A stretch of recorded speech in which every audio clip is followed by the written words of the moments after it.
Football. That's right. Football is back officially. It is officially back this week. I'm pretty stoked. This is NFL Straya. I'm your co-host, Jaymz Clements. You can see me on Jim Does SuperCoach, NBA Straya, a bunch of other things.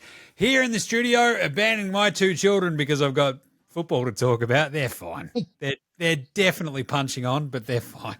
And on the other side of this here screen up in the Sunshine State, it is a bloke who, look, it has been posited he doesn't wear pants during shows. I remain unconvinced that he is. I assume that he's got a Jordan Mailata jersey under there somewhere. He is the reigning Super Bowl champion. He's my mate. He's your mate. It's Gaz. Gaz, what's going on? I'm swapping it out, mate. Top 100 players in the NFL last season, Saquon Barkley, you're number one. I'm going to be like, it should be all Saquon, right? But yeah. And then Mailata came out and defended him this week and said, people think he's going to take a step back. He's fucking doubling down. We're in. Jim, we're in. Yeah, I'm last week's episodes, I was in a hotel room in Sydney with shitty internet, and now I'm in Brisbane. Clear blue skies. Happy days. Nice weather. Ready for this week to be real games of football. So I'm going to sit on my couch for the rest of the week. But for right now, I'm interstate again. Well, I mean, there's like two things here. A, you're in Brisbane, and I'm still not totally convinced that your Wi-Fi is any better. Sorry, which worries me about their ability to host the Olympic Games in like 10 years, which is still just beyond my comprehension. That they're like, who deserves the Olympic Game? Brisbane, that cultural hub that everyone loves. Anyway, but your team is opening up the NFL season this week. It's going to be awesome. So today we're just going to preview week one. We're going to do some award predictions and best bets, and that's literally it. And then we're going to also talk folks through the process of me drafting for you in our fantasy league, which was fraught, let me tell you. It was fraught on the group chat. It was fraught on the stream. It was fraught everywhere. I've got a couple of bones to pick with you based on just the review of my team. It was like, when in doubt, just Gaz will take a Philly player. So that's pretty much what my you're just filling out the gaps with Philly. Yeah, right. That's how it works. So sucked in. Anyway, let's get into it. This is episode 126 of NFL Straya, the week one preview. Let's go.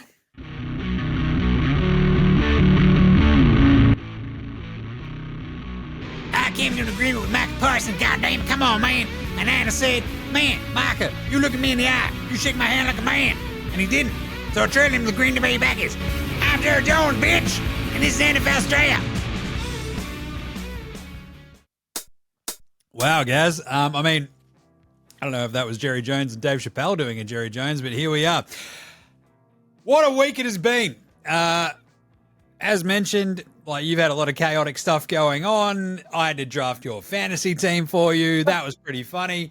Micah Parsons got traded, as we did last Friday's episode, the NFC sort of win-loss preview. That was very fun. Then it turns out he's getting back injections maybe to play for this week, which is pretty funny as well. The Rams have come out and said that Matt Stafford is good to go and he's going to be starting. Oh, cool, sure. If you believe that, then good on you. One hit and he's out for the season? Who knows? Juwan Jennings is actually practicing. That's kind of nice. Najee Harris expects to play, which is pretty cool because he hasn't practiced. I assume they're going to run a lot of I formation. Okay. Sure. I did not name my fantasy team Najee's Fireworks Emporium like I was going to, because I thought that would be very distasteful, guys. So I actually through that. But was there any other news that you want to really hit on before we just dive into a bunch of the season-long predictions and then the week one preview? Because I think smartly we've hit a point where preseason's kind of done. We don't play starters basically in preseason anymore for more than 5 snaps or a half, essentially, right? And so the litany of injuries, we've talked about this on the show time after time in the last few years, right? Preseason is now the first 4 weeks of the actual season, and that's when all the first-off injuries happen. But outside of that, it kind of feels like once the Micah Parsons trade happens, Green Bay become like a rampaging NFC favorite. There's not a giant amount of other news really going on. It's just kind of like, Stafford, we're going to start him and a bunch of other stuff. And you're kind of like, all right, we're all doing our fantasy drafts and ready to go. Because then we've got... there's a lot of players who magically got really, really healthy this week, Jim. It was all these players. Oh no, I've got a soft. I've got tightness. I'm stiff. I'm not going to be able to make this preseason game, coach. I'm not going to be like. It's just definitely not going to. It's definitely going to. Oh, look at this. So and so's gone from doubtful to healthy. So and so's gone from questionable to healthy. It was just a ticker this week. It's like, your fantasy team's not looking so bad anymore because all the people who were just avoiding work for a couple of weeks. It's like when I just get the sniffles. I'm definitely coming down with Ebola. I definitely need 3 days off work. Right? So that's what's going on. Yeah, that's what happens after I've had like 11 beers. It's like, oh, yeah, I'm not going to play this week, coach. And then 2 days later, I'm like, nah, I'm all right. Let's go. Well, in lieu of like, yeah, nahs, I just wanted to throw at you. We did the over-unders over the last 2 episodes, right? And like those win totals are pretty fun, pretty indicative of what we think is kind of going to happen. We changed it. Like we had a few disagreements, not as many as you'd sort of think. I wanted to throw at you some playoff teams and division winners, and I just want to get a yeah or a nah. What do you reckon? Yeah, let's go. All right, AFC, Baltimore. Yeah. In the playoffs, right? Yeah. Cool. Buffalo. Yeah, nah. Seems pretty. Yeah. Yep. Denver. Yeah, nah. Yeah. Houston. Yeah, nah. Yeah, we went through all of theirs last week, and they're only in because they're in a bit of a shitty division, but I'm going to go with yeah. Right. KC. Yeah, nah. Yeah. LA Chargers. Yeah, nah. Yeah, I kind of want to go with yeah because we talked them up last week with the second year, that defense settling down, get some weapons around Juzzy, probably the best that he's had. Keenan Allen, just because Keenan Allen's back, well, I'm just going to go with yeah. And then Cincy was the last one that I sort of looked at. And I'm like, I think out of all my yeah, nahs, like there's like, a couple of games here or there. I feel like as I did this, the AFC, those 6 and 7 spots in the playoffs are really up in the air. Like it could be, you could tell, like you told me Jacksonville, Cincy, Pittsburgh, I've left off. Like I have absolutely no idea who's going to take that 7th spot. And basically it came down for me, Cincy, Pittsburgh. I just feel like Cincy, just that offense, like when you're putting up 43 points a game, like it's hard to beat every time, right? Yeah, I think it's going to come down across the long season to injuries at the right time. If you're already thin in the defense for someone like Cincy, 1 or 2 key injuries and on offense, and you can't go with those shootout teams, and you're fucked, right? Dumpskis. Tracks. All right, NFC then. So that's like 7. And I was kind of like looking at this going, all right, there's always, some fuckery when it comes to the playoffs ins and outs each year. But now we've got like the 17 games, the 18-week schedule. It feels like it's sort of settling a little bit. You sort of know what the good teams will be. And it's sort of we're working around the edges and like who's going to take a jump this year, maybe who's going to take that step back. And it gets pretty hard. NFC similar, right? Green Bay, yeah, nah. Yes. Philly, yeah, nah. Yeah. Tampa Bay, yeah, nah. Yeah. And less see, this convincing, but yeah. This gets really fun. Arizona, yeah, nah. Oh, nah. As I said, I've been burnt with them the last couple of seasons thinking Kyler's going to stay healthy. They're going to... Nah. San Francisco, yeah, nah. What did we say last week? Their last season was the injury-riddled season, so this one they're going to be on fire. So, yeah, well, yeah. Isn't it like they either miss the playoffs completely or they make the NFC Championship game? That's how it happens. Like it's crazy. That's it. Yeah. Detroit, yeah, nah. Yeah, they're too... We think that they'll regress, but yeah. And then this game, Yeah, they're not going to. and again, then the last spot. Like I put Washington in.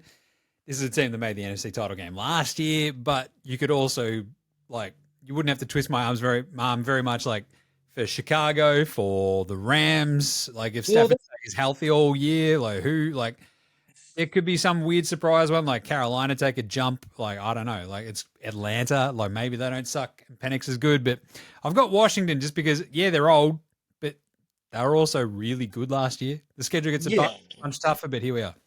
It's hard to take an NFC Championship team and then just go, oh, yeah, you're just not going to even make the playoffs. I reckon I would. I still reckon I'd swap out Arizona for the Rams. Not just with Stafford, but you've got given Adams. That defense is 1 year. Jared Verse guy's pretty good. I would definitely swap them out for Arizona. Nice. All right. Well, I've got my division winners. AFC North is Baltimore. AFC East, easily Buffalo. AFC South is Houston. And then AFC West, we sort of talked this out the other day. I still think Denver's this is almost like basically the betting one. Like, I think Denver's the better bet than KC. Like, KC could still win like 10, 11 games after all the arsery that they got through last year with, right, in the one-score games. If Denver improved by a couple of games, I think they're a really good chance to win the AFC West. It's pretty spicy. So I think that's they're actually my pick. So it's kind of weird because I feel like KC have just sort of swanned through their division a lot of the time, and this year it feels super loaded. So I don't know. Give me a bit of Denver. It's one of those things where, fuck, are we? Is it the what is it? You're just tired of the Chiefs? The Chiefs fatigue? Is it just the Chiefs fatigue? We're just gonna pick against them because no one wants to. No one's going to set the world on fire by making some, out there pick. The Chiefs are going to win, right? You're not going to go out there and be able to turn at the end of the season and say, "See, I picked it early." Whereas Denver, the sexy pick, they're out there, but you know what? It's still the fucking Chiefs. Sexy Broncos. That's sexy Broncos. So sexy. I don't know, like the KC thing, like I will still, however, have money on Patrick Mahomes to win the MVP because I just do it each year and like I've made money from it across over the years. So I'm not going to argue with that. Yep. NFC North, Green Bay instead of Detroit this year. Right, the whole Micah Parsons, it really comes down to this, right? Micah Parsons versus swapping out your coordinators. Really, if you look at the headlines about what we've spoken about, it's how much will Detroit regress losing both coordinators and how much of an impact will already a playoff team will Micah add to that defense? So they've already got one of the highest splash players in the secondary for the Packers, and now they're adding one of the biggest splash players coming off the edge, and you're like, fuck, all right, that fucking defense is scary. So yeah, you could give that to them to win that division for sure. 11-6 last year, and it felt like Jordan Love was never healthy, like ever. And like they'd have these amazing flashes where you're like, wait, are they the best team? Yeah. And like 2 years ago, they were really good too. So what did they lose to the Niners in I want to say the divisional round, maybe? I remember watching that game with my old man at Hotel Trentham, Chris Hanstey's pub. Just after he bought it, we'd like lobbed in there, watched like the second half of that, sinking tins. It was great. NFC East. Can someone actually go back to back? Let's find out. Philly. That's my pick. Okay, that's a scary thing. Look, I don't understand how you can have since the mid 2000s not a single team go back to back. It's always injury ridden. Something fucky happens within this division. It doesn't make any sense, but it's the truth. Yep. So the back-to-back, you have to go all the way to the 3 or 4? 1, 2, 3, 4 Eagles. So 2004. That is absolutely insane. I think I'm pretty sure that's what it is. So yeah, because even the years where say the Giants, the first Giants Super Bowl, they came from the 6th seed. right? And yeah, it's just no repeats. So Crazy. yeah, it's good. I'm taking Philly either way. NFC Yeah, South, Tampa, easily for me. The Rams. easily. I don't know what to think about. I may reassess my thoughts about the Falcons second or third week No, in. what is it like? As soon as that offensive line took a hit, I'm just like I'm full You're blown. out. I'm Let's out. go. And then the NFC West, as I said, I don't trust the Rams Stafford situation with the bad back. Uh, just the vibes just are a bit fucky. The defense is good, I get it. I'm gonna take Arizona. I think it'll be Arizona, Niners, Rams. That entire division, I think Seattle will be really good. As long as Darnold doesn't get his head taken off, like they'll be fine. But I'm going to talk about Darnold again in the second bit. I've got Arizona. Who do you reckon you've got? I think I'm going to go with the Rams. I think they were a surprise last year, and Stafford's just going to eke out one or two more. Like, even with the weapons around him, he only has to be mediocre, as we said last week, but he's more than that. So as long as he can stay healthy for half the game, I wouldn't want to put my Jimmy G in charge of my team for any long period of time. But I'm going to go with the Rams for this year. He is very handsome. And like the Yeah. best, I think the best gig in the world would be being a handsome backup quarterback in LA. Like Yep. that's not a bad gig. Cool. Well, there's all the division winners. Like we already gave some super picks. We'll do that again at the end, just to sort of reaffirm them. I reckon. How about some awards, Gaz? Just some season-long predictions before I get into my, I don't know, best bets for the season. MVP. I think my favorite pick for this is probably Jordan Love because you feel like Green Bay if they suddenly take that jump from 11-6 to maybe 14-3 or something, right? And yeah, the defense is good and really solid, but if he's just healthy the entire year, we've seen him be awesome, lighting it up, excitement machine at times. I actually really like that just as a bit of a, oh yeah, shit. It's kind of a bit of a long shot versus like Lamar, Josh Allen, even like, I don't know, Burrow or someone, right? Jordan Yep. Love, probably on one of the best teams in the NFC. I kind of think that might be the pick there. What do you reckon? Yeah, look, I feel like after being kind of snubbed, that old mate Lamar's going to come back with a bit of venom. Not snubbed It, so much as he's it's, on I that mean, team. he was snubbed. I mean, what do you have? Like 41 touchdowns and 4 interceptions or whatever it was last year. His stats blew the year that he did win. He blew them out. His last win blew it out of the water. Right, Yeah. his stats on paper. Any other year, he's a runaway MVP. Right, so I think he's going to come back, and then the team around him will feel a little bit slighted, knocked out early again. I'm going to go with Lamar, but Burrow would be an interesting one because he's they're kind of this kind of all in by re-signing Hendrickson, but fucking but that defense is still terrible. Yeah. So he's gonna have to put up 40 to 50 points a game. And if they make the playoffs on the back of that, win, lose or draw in the playoffs, I think Burrow's a nice little pick there.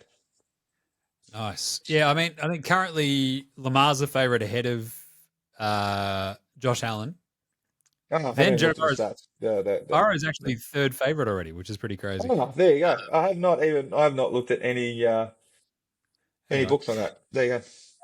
defensive player of the year. I think my pick for this, I reckon he was going to win it last year before he got hurt. Aiden Hutchinson.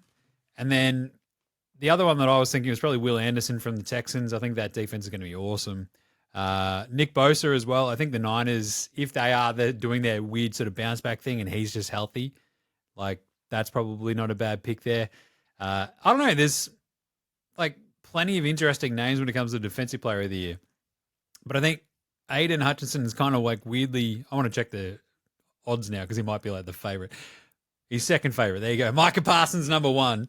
Aiden Yeah, Hutchinson, Miles this Garrett, is annoying because I have not looked at any of the odds, and I picked Micah just because I thought it'd be funny. Because I just reckon what a big stick it up, Jerry, of don't want to pay you, go over and tip that Packers team over the edge. Michael would be awesome. Yep. Now that I feel like I've taken the now that I haven't looked at anything, I feel like I may have accidentally taken the favourite in everything. We'll see how we go as we go down this. Offensive player of the year. I love Jahmyr Gibbs in fantasy this year. I think just it's going to be a bit wonky maybe without Ben Johnson, but I still think he's going to be doing everything. He might even have more to do. I think Saquon maybe takes that little bit of a step back from all the carries he had last year. All the stats point towards that sort of stuff, right? Derrick Henry, can he keep doing it? I feel like Jahmyr Gibbs is like the next dude up. Fingers crossed he just stays healthy the entire time. That's my pick for that. I kind of just, it's either him or Bijan, right? Like I kind of feel like those two dudes doing everything as running backs. Wide receiver, maybe Malik Neighbors or somebody like that who just is the one dude. And like Neighbors, if just has decent QB play, you could have like, I don't know, Tyreek Hill like a couple of years ago kind of numbers, right? But I think Gibbs, if the Lions are good enough across the board, and I expect that they'll still be really, really good, and if he has like just a massive year, I think he sort of probably puts his nose in front and wins that. Yeah, look, there's a vibe for me. I know it's a homer pick, but there's something I would love to see Saquon repeat. Yep. The mentality of the turned around and gone, nah, straight back to work kind of thing. And what I've seen through, obviously all the internal sort of hard knock stuff from the Eagles team, like Saquon wants to go back. So it's a matter of staying healthy. But yeah, I'd fucking love to see someone back to back. Sure. Coach of the year, I've got Vrabel just because I think you're starting from such a low base. There's your homer pick. That's my one homer pick. I think he's going to be awesome. And yeah, I think if he gets them like 4 more wins and they're just not shit house, like I think that, like it's sort of hard to see a lot of the shit teams that actually fired coaches and replaced them, taking a bigger like Pete Carroll maybe on the Raiders, but I mean you're still like banking on like a 70-year-old Pete Carroll for a Raiders team that's like, yeah, no, it's all good now. We've got Geno Smith, and you're like, all right, sure. But I like Vrabes. Like Gannon, if I've talked up Arizona, maybe he's a good look. I'm sorry. I know what Gannon's like as a coach, and he annoys the shit out of me, and I just don't think he's, nah. Nice. My motivator is Ben Johnson. Like, I mean, if they've given Caleb had a mediocre but offered some potential rookie season. He's the phenom in terms of creative offensive plays and scheming, and now they've put some weapons around Caleb. So, mate, if he can come in and all of a sudden jump them, 5 or 6 games and be threatening at the playoffs, well, Ben Johnson could easily take that away. Yeah, it's like the rookie guys like Ben Johnson, Liam Cohen and stuff. Like those teams are pretty good already, like kind of ish. Like obviously they were shit enough to fire their coaches last year, but I feel like there's like a lot. There's probably even more talent than maybe on the Pats. So I wonder, like, this will come down to like who does actually quite literally a better coaching job. So I don't know. Maybe Vrabes just like whips that defense into shape. Comeback player of the year. I had McCaffrey or Dak for this. I wasn't I did write down Aiden Hutchinson at one point, but then I gave him defensive player of the year. If he also wins that and comeback player of the year, like it should almost go hand in hand. But if McCaffrey's good, like he didn't play, like holy shit. If he's just himself and he's healthy, like, he should just win this, right? Yeah, I couldn't get, like, I've gone with Aiden Hutchinson because they definitely fucking missed him.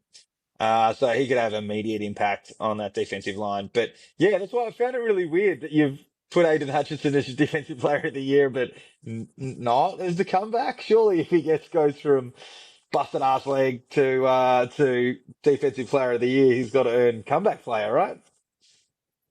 I know that. Protector of the year is a weird one. Yeah. Sorry. Protector of the year is a weird one. That's like a new weird strange one. They're like, we need to like recognize the O line. It's like, do we though? Like, do we? Do we really have to? And I feel like it'll be someone old like Lane Johnson. Yeah. Will get it.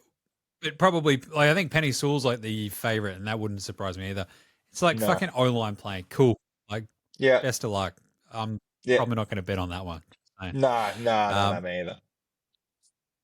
uh, offensive and defensive rookies of the year are really interesting. I think offensive rookie, like the obvious one is Ashton Genty, but Yeah, like you sort of think about the other rookies, like Travis Hunter, Tet McMillan, Cam Ward. uh, Egbuka, like there's like a few other sort of dudes like that. Obviously, Cam Yeah, Ward, like I feel like he's going to get his ass kicked in week one, and everyone's going to yeah, go, ugh. But they play like Denver, so that's a brutal welcome. But I think there are some like Egbuka's probably my better favorite long shot one because if that Tampa Bay offense is awesome and he's really good next to Mike Evans, he'll get plenty of opportunity. But then Godwin probably comes back and maybe eats into his opportunities. Maybe Tet and that Carolina offense is really good.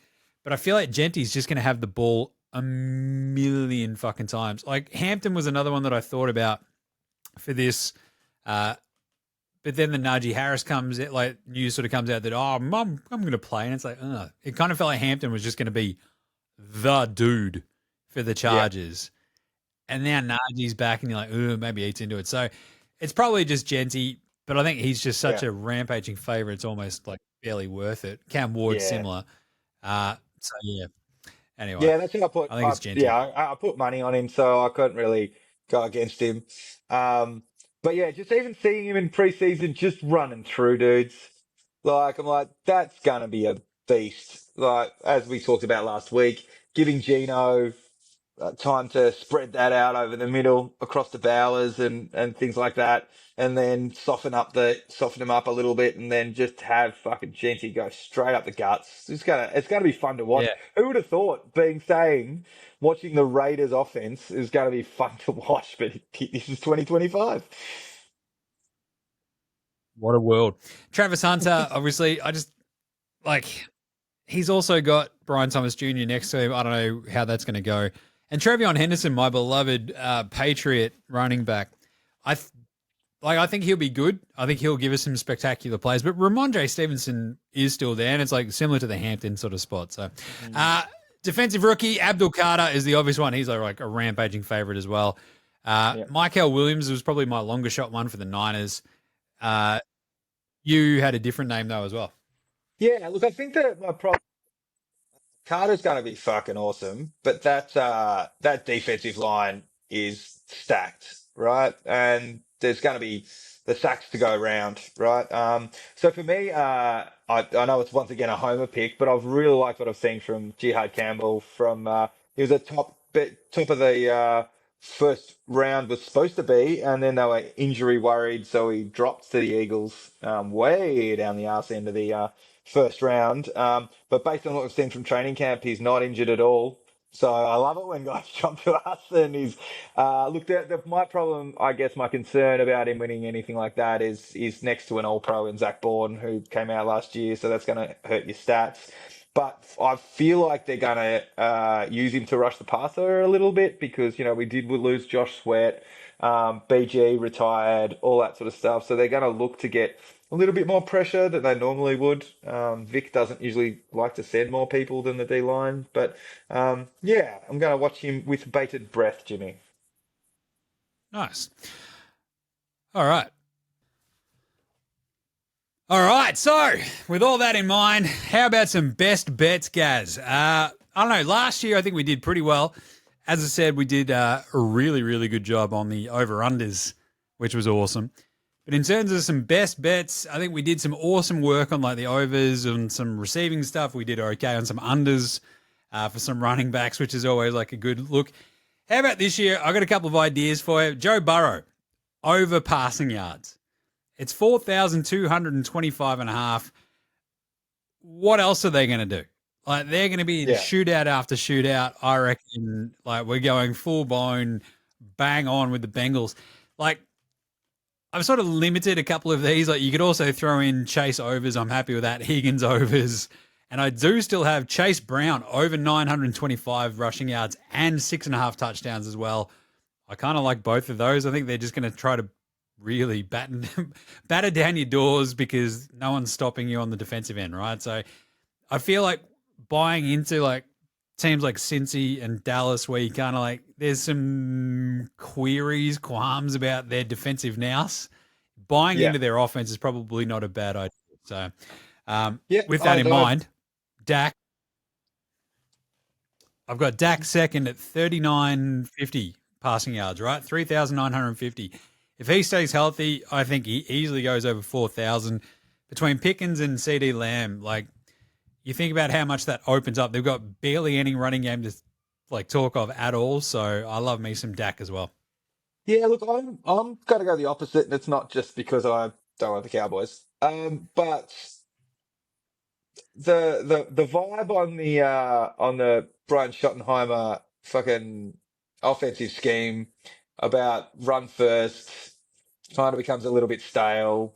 Like Dak's going to be asked to do a lot with not a lot. When you're behind the down and distance, it feels versus someone like the Giants' defensive line. No one's going to be scared of that Cowboys run game, and that's kind of what the play action and the motion and all this sort of stuff is what Brian Schottenheimer relies on. So I reckon I'm going to go with Dak going the under. Sure. Yeah. Don't mind that. CJ Stroud's the other one for over. That's 3,800 and literally 3,800.5. Talk about a team that's got no run game. They're like, are we starting Nick Chubb or Damian Pierce? We don't know. Yeah. That's why we'll get to your fantasy first round pick was Nico Collins. I think he's an absolute target hog this year and could easily be WR1 at the end of the season. So I think CJ is going to be looking for him early and often. The rest of that passing attack isn't great, but by the same token, like I think, it's Christian Kirk, not too bad. I think he's just going to be passing it a million times, Gaz. Yeah, no, fair. I could see him. I could definitely see him hitting 4,000 this year. Aaron Rodgers was another one. This was like an honorable mention out of my 10 as well. It's the under for 3,150. If he's healthy, he usually goes over like 4,000 yards, Aaron Rodgers, right? But he is also 400 years old. So if he gets hit a couple of times, the Arthur Smith offense there in Pittsburgh, if I'm going to go one way or the other on Aaron Rodgers, I'm like, it's under. It's not much, right? It feels like a no-brainer that Aaron would go over, but I dislike the Arthur Smith offense quite a lot. Based on purely, kind of where he was at the Falcons, his usage of Kyle Pitts in the first couple of years, more as a blocking tight end than fucking pass catching to playing into his skill set. I don't like his running. Yeah, look, it should be an easy over, but it doesn't feel that way this year, does it? Right, like DK Metcalf, does he suit Rodgers' game? That's a big question. So I guess out of all this, you've got two real big key quarterback betting sort of markets, which are pretty fun. Most passing yards. And I think Joe Burrow at 550, I love that. Dak at 8 and Baker at 13. Like those are my three favorites. Burrow, 550, Dak at 8, Baker at 13. Most interceptions. Surely Baker can't take it out, right? I get why it's $13, but surely. You never know. Even though you're like in a big city. I love that. Interceptions is fun. Most interceptions. Sam Darnold at 950. My eyes lit up when I saw that. I'm like, ooh. He's away from Kevin O'Connell. Like, holy moly. Will he play enough to actually have the most interceptions, though? Like, those two playoff games, mate, he was proper seeing ghosts. Right, last year, he was just jumping at shadows after he got hit quite brutally a couple of times end of that season. Like, he was jumping at shadows. Who knows what Darnold's going to turn up? So, it could be worth a couple of sneaky fiver on. Don't mind it. Chase Brown, I've already hit on with the over on his like rushing yards and touchdowns. I just feel like he's going to get used heaps. I'd probably go with Bucky Irving as well. I haven't written down his. I think he's going to get plenty of work. Saquon, I had to go the under because the number's 1,375 yards, guys. Usually, I don't think the year after somebody has as many carries as he did, which ended up being 500, including it was like 500 touches across the season. The stats basically point to them not reaching those heights again. And obviously limiting his workload is probably fairly smart across the season, so I'd probably just tick under. Yep. Yeah, no, that's fair. Breece Hall is another one, under 5.5 rushing touchdowns. Who's his quarterback, Gaz? Juzzy Fields. Who's going to snipe all his TDs, Gaz? Juzzy Fields. And is he going to be on his way out anyway? Is he going to be RB2 or are they just going to move him on? Like, yeah. That's it. I think he's talented. I just don't like him on the Jets this year. It's crazy. Yeah. Speaking of which, Justin Fields over 6.5. Justin Fields over 6.5 rushing touchdowns. I'm actually much more like, oh, I actually like that one. That's pretty yeah, you feel comfortable with that one. Yeah. Over 700.5 yards for Trevion Henderson. I think he will have a couple of just really big games, like probably around like week 4, 5, 6 for this Pats team. Like you'll get to this point where you're like, hang on a second, is he that much better than Ramondre? And he'll rip off a couple of 100 yards. And then like they play at the Dolphins, I think, in week 2. Then there's Steelers, but then they play the Panthers in week 4. They go at the Bills, then they have the Saints as well, and then at the Titans. And I think there's a couple of games in there where he could really rip off a few. And that 700 could look pretty piss weak by the time we get to the end of the season. I just think he's really good. Yeah. Love him. Amon-Ra St. Brown, this is the gift that keeps on giving. Over his yards, his hit like the last 3 or 4 years. I've bet on each year. This year it's 1,075. Like, people are clearly just afraid of like Jamison Williams, Sam Laporta, Jameer Gibbs eating into his workload, which is fine. But 1,075, I still think Amon-Ra is awesome.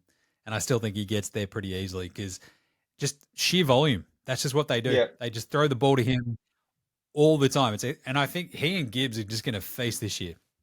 Yeah, well, once again, we keep coming back to the old what's going on with the structure and the strategy. Like how much of it was Ben Johnson scheming him open, and how much was his raw talent that came out of nowhere, right? You know, yeah.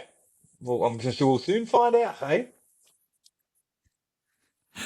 Most regular season rushing yards. I also love Bijan for this at $8.50. Yeah. Saquon's actually suspended at the moment. Derrick Henry's at $6. I think they kind of do the track the cedar thing they did last year, where they kind of just like ease him into the year a bit, and then he just trucks everybody the back half of the season. But Bijan, I think, is just going to be everywhere doing everything. Jameer Gibbs at $9.50. I just don't know about the full on rushing yards. I think Bijan's probably got that one. Rushing touchdowns, probably still Henry, just because he'll just get all the opportunities. Like, I also love that Jalen Hurts is second favorite for that one, which is pretty fun. So, nice. I'm steering clear of like the Jameer Gibbs like overall rushing. I was just kind of like, I think he's going to be so balanced. I don't want to like sort of like just lean into just the Gibbs rushing yards, which is like 1,100. He'll probably get there. I just not entirely convinced because he could have like 2,000 all-purpose yards sort of stuff. And then the other one was, as I mentioned, Bucky Irving, who is at 1,000 as well. I think he gets there pretty easily. Actually, that should be in there. I don't know why I didn't write that down. I've got it listed in the bet slip there, but at 1,005. Give me some Bucky Irving. Was there anything else you wanted to hit on? Any thoughts, any vibes? No, I think you've covered it all pretty bloody nicely, mate. Yeah, I don't know. There's no like weird exotic ones that I want to throw in there. These are just my sort of straightforward, like let's go kind of fun ones. There is Jordan Mailata to be selected first or second team All Pro. Okay. You can bet on that. Yeah, right. So he hasn't hit one yet. Jordan Mailata to recover a fumble. There you go. He's usually faking Mailata the for NFL Protector of the Year. 9. Yeah. Just get a. True. Anyway, there's a couple of good ones. Yep. Longest punt. Dicko, Torrey Taylor, Jeremy Crawshaw. Interesting. Don't mind Torrey in that one, but either way.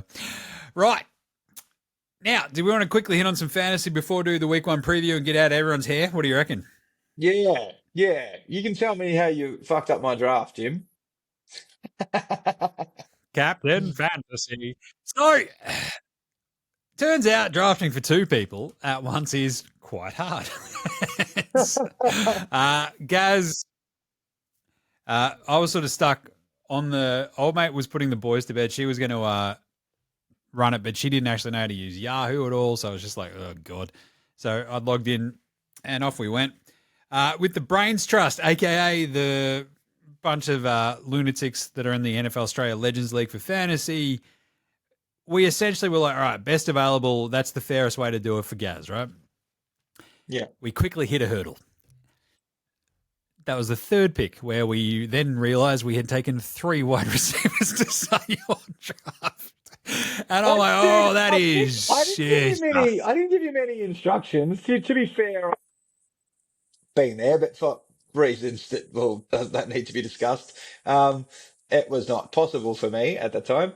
And yeah, I guess I'm pretty next available, so long as it makes logical sense, Jim.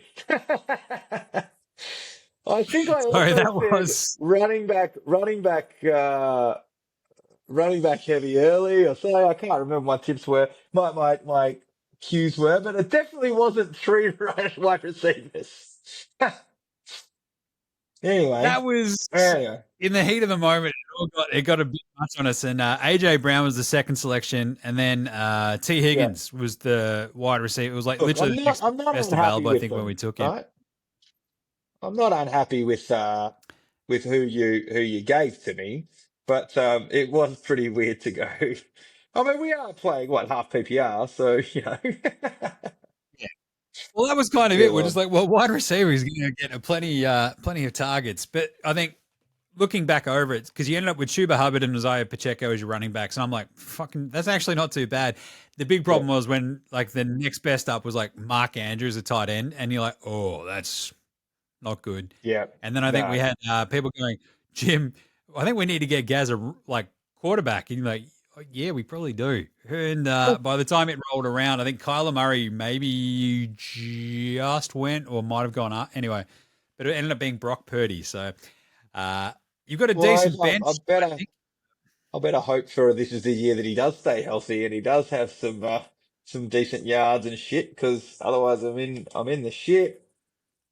But it was a fun draft with like everybody on the video call, and I don't know, drafting 4 guys really threw a spanner in the works. I was kind of happy with mine. I had pick 4 or 5, and I ended up with Jimmy Gibbs at the start, which was awesome. But then it was kind of like I ended up with Jaden Daniels, but I took Brock Bowers in the second round, basically with my second pick as it's swinging back around, and then Jaden Daniels in the third round, which leaves that sort of the top tier wide receivers are sort of gone. So I ended up with Devontae Adams, and I'm like, all I've done all off season is like yell about how much I'm not convinced about this Ram stuff, and I've got fucking Devontae Adams as my wide receiver 1. But I think the biggest thing I had coming away from my fantasy draft is I've completely fallen in love with rookies, Gaz. Like I have rookies coming out the fucking wazoo. I have 6 rookies on my fantasy roster this year, which is just absurd. Excellent. So it's like I've got Tet McMillan, I've got Bill Krosky-Merritt, I've got Travis Hunter, Matthew Golden, Dylan Sampson, Ollie Gordon. Like, Jesus Christ. Like, they're good. That's a lot. Yep. Maybe, but we just don't know. And so, yeah, I'm not wildly convinced on mine. But the cool thing is we are also doing SuperCoach this year, because there is NFL SuperCoach, which is awesome. You can find all that stuff in Jim Does SuperCoach. But we do have an open NFL Australia League, which is really should probably fun. Join. And you should. Because the cool thing, like I love NFL fantasy, obviously, and you sort of come out of every draft going, oh, I wish I had that guy. And SuperCoach is awesome because you can all have that dude if you want it. With your salary cap, if you're just playing NFL SuperCoach Classic, you're just spending your salary cap, right? So I'll be doing my team reveal tomorrow, Thursday, September 4. Basically, it might change before the thing. I've got it locked in at the moment. I've got $40,000 left in the bank. I've spent almost every cent I've got in this salary cap. I feel pretty good about it. I've gone back and forth, Gaz, with QB. So in SuperCoach, you get a flex position. So it's a super flex league essentially. So you can play 2 QBs. Mine at the moment, Lamar and Jalen Hurts. And you can put a vice captain or a captain on your players, right? And I've got the VC on Jalen Hurts because he plays first. I don't know if you can actually loophole anybody because I don't know if I'll have an emergency that I can then captain. So I don't know how that'll roll out. But anyway, and I've got the captaincy on Lamar. For a lot of the week, I'd sort of actually had George Kittle in the team. He's now out just because of money, because I've gone from Baker Mayfield to Lamar. Just because I feel like Lamar, he loves playing against Buffalo. They are on the road, though. So this is the one position where I'm like, do you start a season without Lamar in your team? You have to trade him in at some point. He's the highest priced player in SuperCoach. This is, if you're playing AFL SuperCoach, this is like Bont. Like, if you don't have Bont at the start of the year, you got to figure out how you fucking get Bont into your team. And you hope he has a couple of quiet weeks and he drops enough in price that you can like trade somebody out and bring him in. Or you can just fucking start with Bont, right? So I feel like I might just go, fuck it. Like, he has still put up really good scores against Buffalo anyway.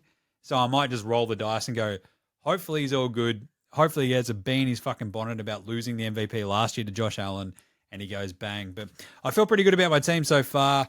NFL SuperCoach is awesome. So you can follow along the league for NFL Australia, the Open Total Points League.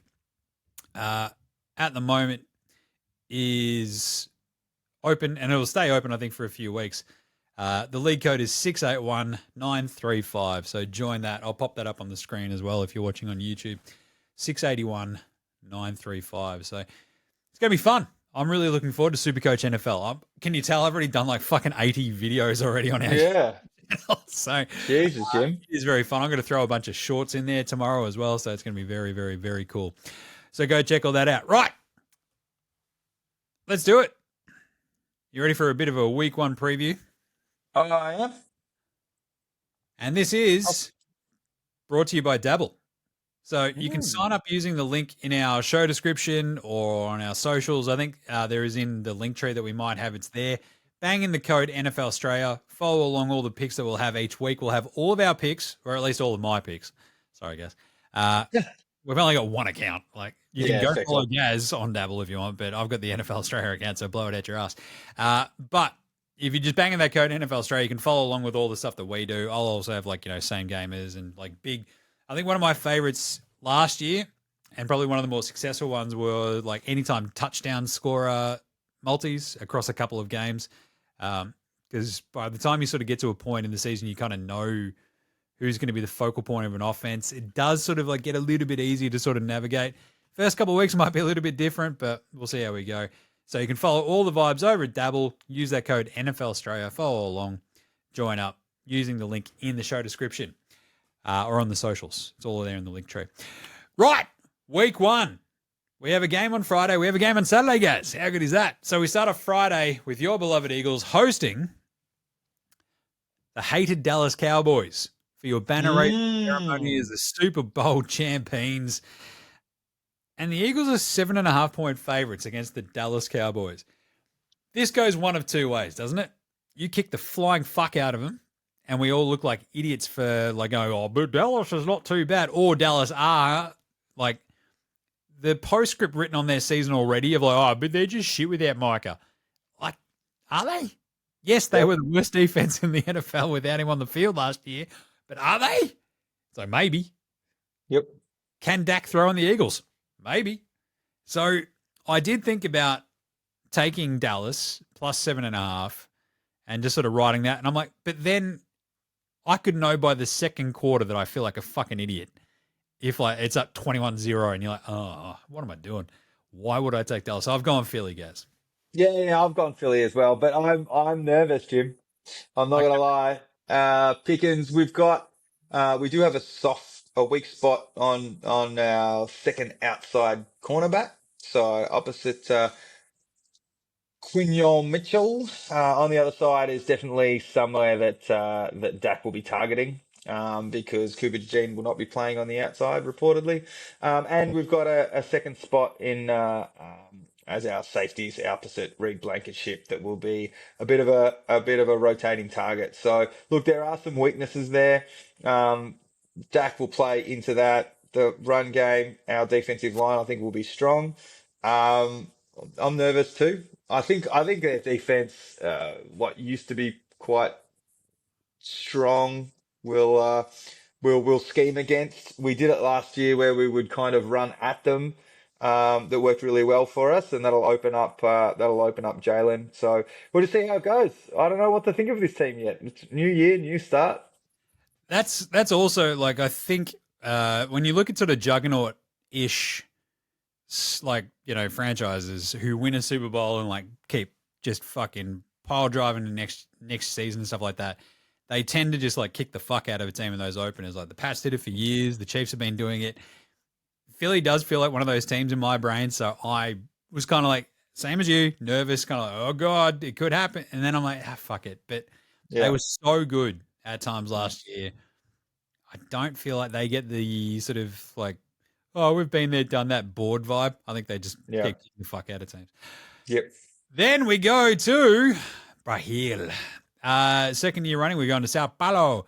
They don't do it again next year. Oh, no, I don't know if they can't run it on like the Friday night next year. I know that because they start the season slightly later next year with the Labor Day weekend and all this sort of fuckery. But KC take on the Chargers in Brazil.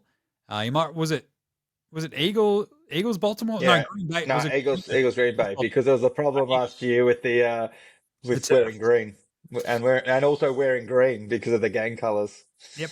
Good times. So this time they've gone, let's go opposite that, and we'll go with blue and red. One of the great uniform matchups, the Chiefs and the Chargers. The Chargers are 3.5-point underdogs in this one, and I did feel like taking the Chargers, but I think the Chiefs, look, I don't think they're dead and buried yet, so I've gone the Chiefs minus 3.5. I think they're just too good. I think the Chargers will be the team that sort of rounds into form this year. I can't really remember. I looked at their schedule when I did their over-under. I can't remember it off the top of my head. But I just think the Chiefs tend to not lose to the Chargers. This is a neutral venue, so I'm going to take the Chiefs. Yeah, no, I agree. I think easing in with the new pieces for the Chargers, where the Chiefs seem to be just adding on to a Super Bowl team a little bit. We're going to have some drop off, but I think for the first beginning of the season, I think I got to give this one to the Chiefs for only 3.5 points for sure. Giants Washington kicks off your Monday morning slate at 3 a.m. Oh, can't believe 3 a.m. wake ups again. This is, I think, a tricky one. And I think every Commanders fan out there is probably packing their decks just a little bit and we're like 5.5. Fuck no. I've gone the Giants because the plus 5.5, it's hard not to see like this Giants front really just making a mess of Washington for a bit. Jaden Daniels will probably overcome it in the end, but I think they'll keep it close, guys. And I'm going to keep it closer than the 5.5. I'm taking the Giants. I'm fighting to not follow the narrative of look at what the Giants have done in the offseason and Washington's lost a step because they're old. I think we just have to, all right, team's got to get used to what is rusty in this offense. And once again, have that has the secondary improved because it was a weak spot for the Giants last year, and Washington still went to the championship game. So I'm still going to give it to Washington for this moment. I just feel like we're going to have like this moment of as we're like watching like at 3 a.m. I'll have the Pats on one screen and I'll have the Red Zone on the other, and it'll be like Scott Hanson being like, all right, and now we go to Washington where the Giants are up 9-6 somehow in the fourth quarter on the Commanders. And I'll be like, nailed it. Carolina, Jacksonville. Just, these are two fucking loose-ass fan bases. Kind of love this as an opening matchup. It's a weird one too. Like, say, hey, can we get more teal or aqua involved here? And Miami's like, what about me? But the Jags are 3.5-point favorites. We've both gone Jacksonville. I don't trust Carolina's defense in the first game of Jacksonville coming out and like breathing fire on the Liam Cohen and Trevor Lawrence trying to prove a point, right? Yeah. Yeah, I have a Jacksonville. We've just given them a big rap for this offseason.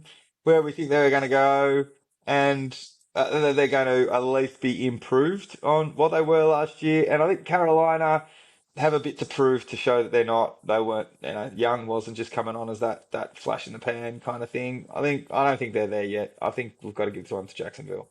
The Jets host Pittsburgh as well. 2.5-point underdogs. The Jets. I can't do it. I just can't do it. I will. Steelers all the way. Steelers, yeah. Yeah.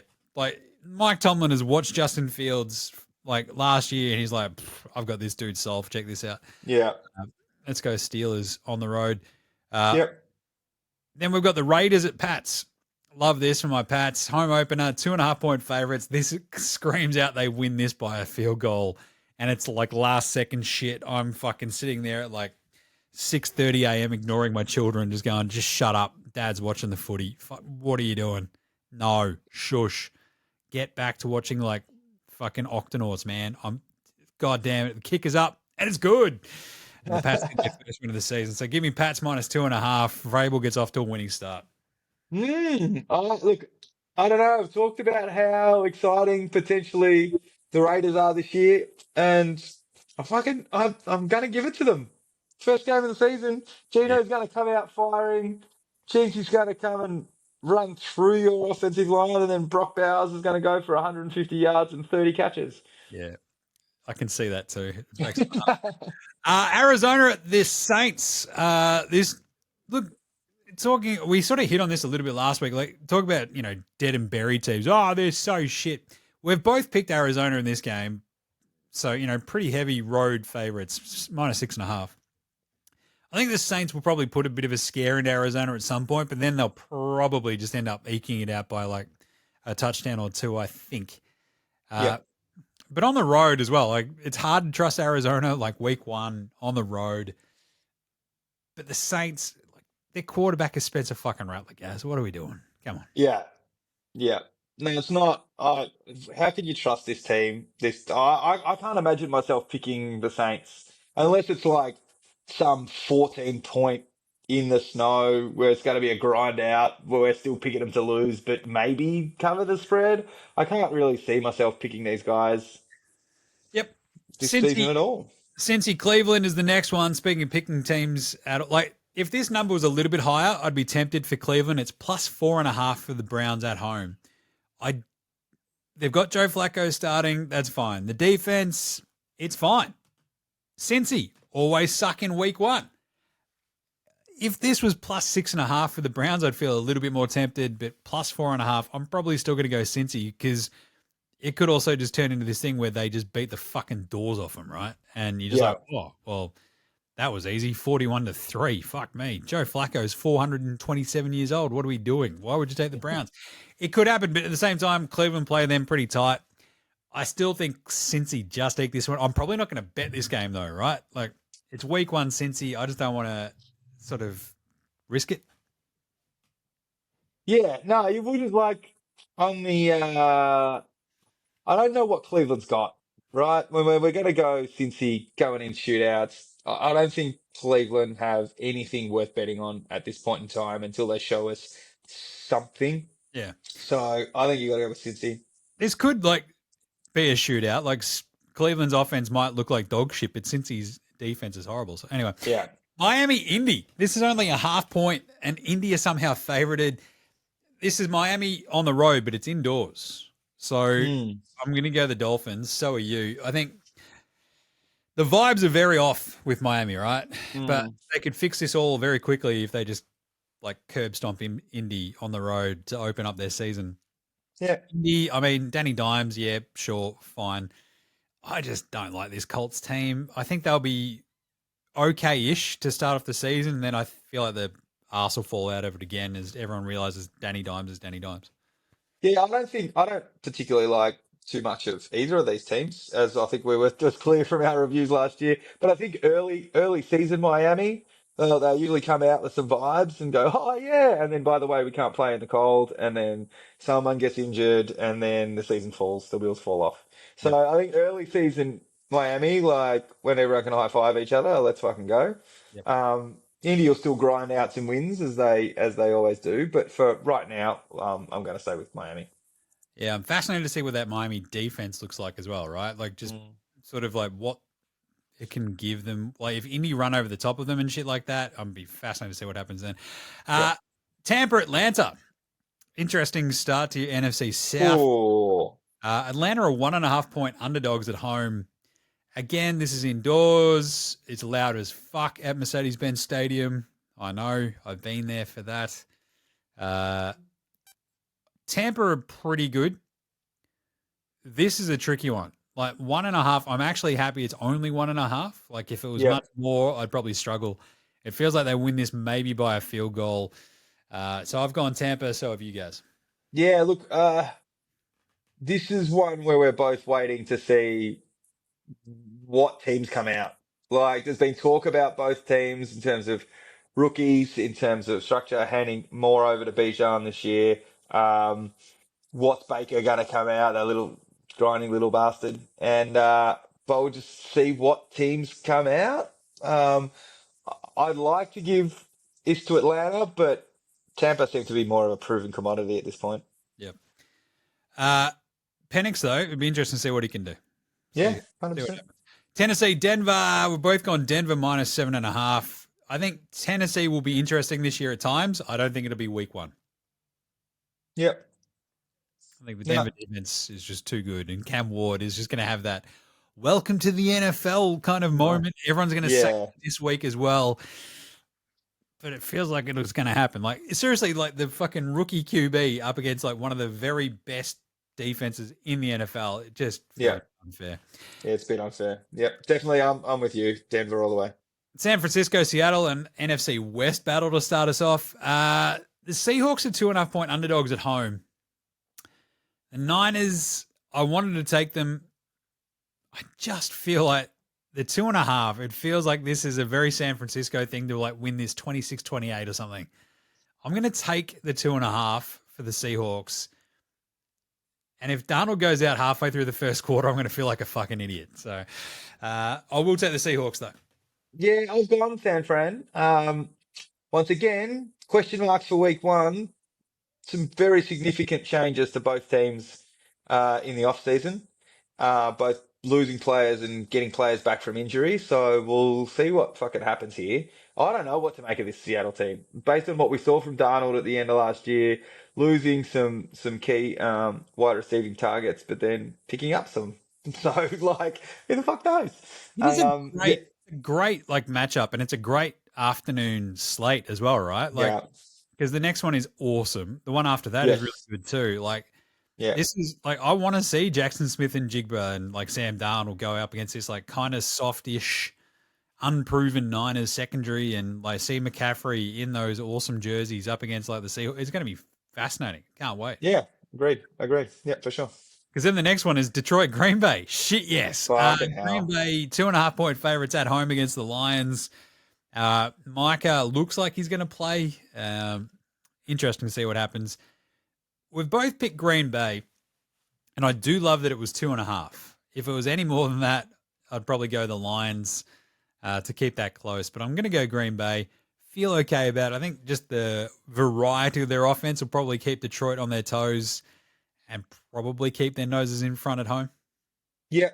Look, I get really frustrated when these sort of rivalry matchups are week one when we don't know shit about shit. This is my thing. Every year we don't need division rivalries in week one because that's like we're just happy to have football back in week one. Yeah, like, we're going to watch it anyway. You could two flags looking up a wall. Yeah. Carolina Jacksonville is a perfect week one matchup because I don't want to fucking watch that in week 9, but I will watch the shit out of it in week 1. Yeah, exactly.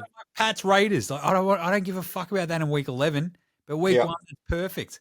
That's a conference matchup, awesome. But these division ones, at the same time, these games are pretty fucking rad. Like San Francisco, Detroit, you kind of like this does kind of fucking rock a little bit. And then on Monday night we've got Minnesota, Chicago too, but still. Anyway, Green Bay, Detroit. You feeling okay? Yeah, I feel with Green Bay as well. I'm going to go. This is literally comes down to the home team for me, because I think these two are going to be two very evenly matched teams, so we're going to take it to the end, right? Yep. Rams are 2.5 point favorites. It's actually 3.5 now. Mm. I still feel good about I feel even better about my pick then. Houston. Yep. I've gone with the Texans on the road. The plus 3.5 now, I feel much better about that. I went back and forth on this because if Stafford is starting, I do like the Rams. Mm. But I think Houston could probably air this one out on the road. But it's in LA. They'll be fine. Give me Houston. You've gone the Rams, I guess. Yeah, I'm like, I've been talking him up all episode, so I can't really, if Stafford's in there and is healthy, getting some extra weapons, swapping some out, and an extra year of that young defense together. Houston, I wasn't in love with how they finished the end of last season, right? And we've talked about how their best thing is they're in a shitty division this year, so I'm going to stick with the Rams. I think they've got a chance to be a really strong team. I think I'll go the under in this game though. But like Stafford up Yep. against like Will Anderson and stuff, like if Will Anderson just gets Yep. to Stafford and just like pancakes him once, like what do you reckon is going to Yep. happen? Yeah. All right, then we've got the big one. Prime time, Baltimore, Buffalo. Yes, mate. Yes. I've actually picked Buffalo at home in this one. Well, I did the other day. I don't know. I feel fine about it. I feel like Buffalo maybe just squeaked this out. They've had all I know is these games have been really, really weird the last bunch of times they've played. And then you sort of get to this point where Josh Allen has also been kind of weirdly a bit shitty in some of these games, also kind of fine in some of them. It's strange. It's a really strange matchup. So I don't know. I've gone Buffalo. I think they'll just be a little bit more settled at home. Wouldn't surprise me if Baltimore drop this and then like win every other fucking game they play this year. Yeah. But yeah, this is where I'm at with this one. I mean, coin flip, half a point, week one. Who's coming out doing what? Who's most prepared? I'm just going to give it to Harbaugh, getting the guys ready for this game. A little bit of spice between these two perennial playoff teams, and going to give this one to Baltimore. Yeah, like Lamar's had good games against Buffalo, whereas Josh Allen's like kind of struggled here and there.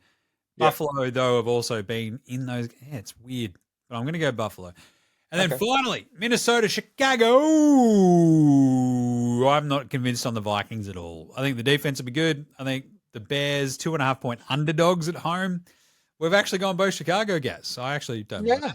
I feel much better about that. We're both going in on there. So happy. Yeah, look, I think there's definitely a vibe of, I don't know. I feel like it could be like Ben Johnson's just been sneaking in these plays around Caleb and those weapons in the off season, and it's like, all right, boys, let's uncork it. Let's bring some of it out, and we still don't know what to think of JJ, right? So, we'll see. There's a lot of question marks on that Minnesota team about, well, what was Darnold? Was it Darnold? I'm going to go with Chicago. I don't know. I'm going to ride those Chicago vibes. They've won the off season again, Jim. Did you hear? They do. They're the Essendon Bombers of the NFL. Like Minnesota's defense is probably the best like unit in the game. It sort of feels like, but there's questions about JJ McCarthy. I'm just still like, I just don't fucking know. Like, I think is he any good? First game, Chicago. He's on the road. Division matchup, night game, opening week. It's pretty massive. Caleb Williams, he should be fine. Ben Johnson should be fine. So, yeah, Chicago plus 2.5. Like, even if Minnesota pull this out of their arse and win it, I feel like it'd be really close. So, I'll take the 2.5. Nice one. All right, we can find all those picks at Double. Use the code NFL Straya. Join up using the link in the show description, all that sort of good gear. But there you go. Gaz, it's here. Football. It is here. We are there. I've got to, unfortunately, with all my interstate travel, I'm not going to be able to take the day off on Friday. But for anyone who is a fan, if you want to go to enemy territory and you're a Cowboys fan, there are some Eagles watch parties going on. If you just hate being alive, not that that's a threat of violence, Jim, but I just know that it's going to be a horrible time to be as a Cowboys fan. But the Sherwood Hotel in Sydney, the Sporting Globe in Richmond, in Melbourne, and I cannot remember the name of the one where it is in Brisbane. But if you jump on the Philadelphia Eagles Australia watch page, that's what Philadelphia Eagles Facebook page, they will be publicised, and I'm sure the Cowboys fans are watching them around the country as well. Yep. Also jump on, was it cheesesteak? Philly cheesesteak. Oh, yeah. Sparrow, what is it called actually? Sparrow's Tipping, cheesesteak tipping. Cheesesteaktipping.com, it is called. Cheesesteaktipping, all one word.com. Chuck in your tips. And even if you're interstate, next time you're down in Melbourne, you can get a cheesesteak on Gino and the crew. Nice one. I'm going to try my hardest to win this every week and just fucking live on cheese. Yeah. And if you're in Melbourne, the cheesesteak, so the food trucks back on the road as of yesterday, Jim. I did see So that. food trucks out in Preston, down near Preston Macca's, on Bell Street, off St George's Road. So you can go down there, follow the Sparrows, follow their Facebook page, and follow the smell around Preston to a fucking delicious cheesesteak. Like, I'm going there. I'm pitching for free cheesesteaks for life. You can tell by me spruiking like this. I want cheesesteaks. It's a walking distance to my house, Jim. Love that. Yeah. Nothing but spruiks. Either way, make sure you. I think that's all the spruiking. We've done lots of it. Yeah, that's done. We've done enough. Cheesesteaktipping.com. Remember, you can rate it and review this show, of course, on your podcast app, whatever you use. You can jump on, check it out on YouTube as well. It goes up as a video. It didn't go up last week because we had problems with like a couple of the video files. It was all just a bit of a shit show. I think we've got it sorted now. All the Jim Does SuperCoach stuff is up there too, so get all around that. Whatever app you use on your Android phone, whatever podcast app you use, rate, review, subscribe, all that good gear. Big thanks always go to House Hats for the intro and outro song. It's always fun. Get around Jim Does SuperCoach as well. I think it's got its own podcast feed as well too. Spotify is now just going all a bit janky. Hopefully we can get this show up on there, but either way, we'll figure that out. And NBA Straya will be back in about, I don't know, a month. Anyway, that's going to be fun. Gaz, you got any plugs? No, we just did it. We just proved everything we needed to do. All right. Either way, week 1 is here. I'm so stoked. Friday morning, I just can't wait. I'm not wildly excited about the 3 a.m. wake-ups, but, I mean, the fact that we get Friday morning and we get Saturday morning football is just unreal. So, Pretty happy with all this because football's back. Anyway, that's great. We're going to be back next week to wrap it all up for you. We'll have some little bits and bobs in between as well. Remember to go follow all the vibes, all the picks over at Dabble. Use that code NFL Australia, and use the link in the show description if you want to go check them all out. But that's it. We'll be back next week after the first week of football is actually taking place. I am big Kev levels of excited, Gaz. Yeah, let's do it. All right. We'll catch you in a bit, you dickheads. See you. Later, hosen. The flesh